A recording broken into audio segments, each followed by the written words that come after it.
Hello বন্ধুরা, আবারও তোমাদের কাছে নিয়ে এসেছি একটি মজাদার রেসিপি। এই যে দেখছো, এই শাকটার নাম হচ্ছে গিমার শাক। এই যে শাকটা আমরা গিমার শাক নামেই চিনি। তোমরা কী নামে চেনো অবশ্যই কমেন্ট করে জানিও।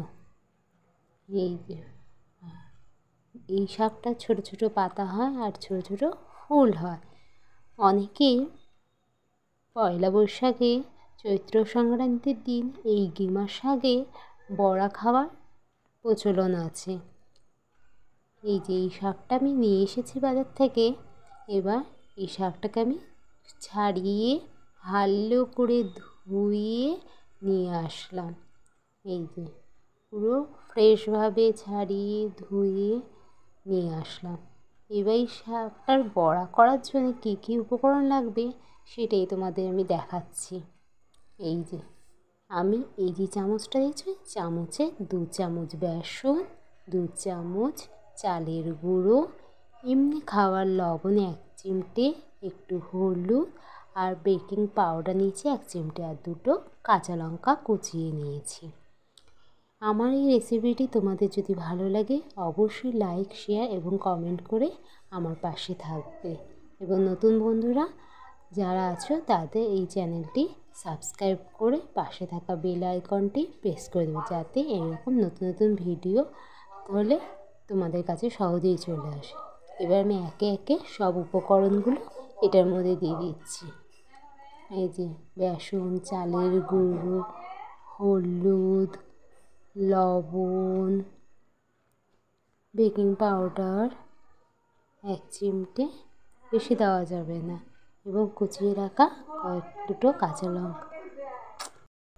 এবার এটাকে আস্তে আস্তে সবগুলোকে মেখে নিতে হবে, ভালো করে মেখে নিতে হবে।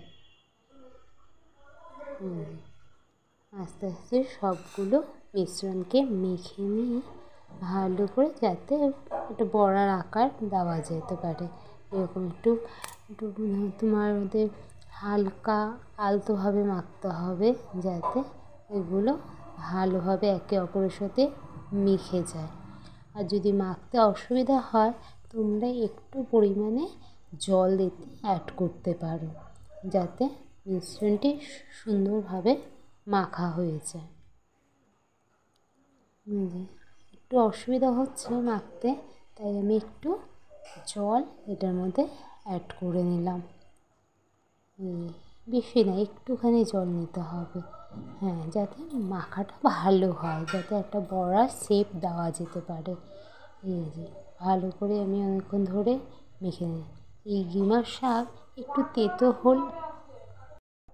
হালকা তেতো হলেও এই শাকটি খুবই উপকারী একটি শাক। এই শাকটা দিয়ে আমি বড়া করে ফেললাম। এই যে আমি একটু তেল দিয়ে বড়া করে এই যে নিয়ে আসলাম। এই দেখো এইরকম দেখতে লাগবে। গরম গরম ভাতের সাথে একটা কাঁচা লঙ্কার সাথে এই বড়াটি খেতে খুবই ভালো লাগে। দেখো তোমাদের কালকে এই বড়াটি খেয়েছো আগে অবশ্যই কমেন্ট করে জানিও। আর যারা এখনও পর্যন্ত খাওনি তারা অবশ্যই বানিয়ে খেয়ে আমাকে কমেন্টসে জানিও। বাই, আজ এখানেই।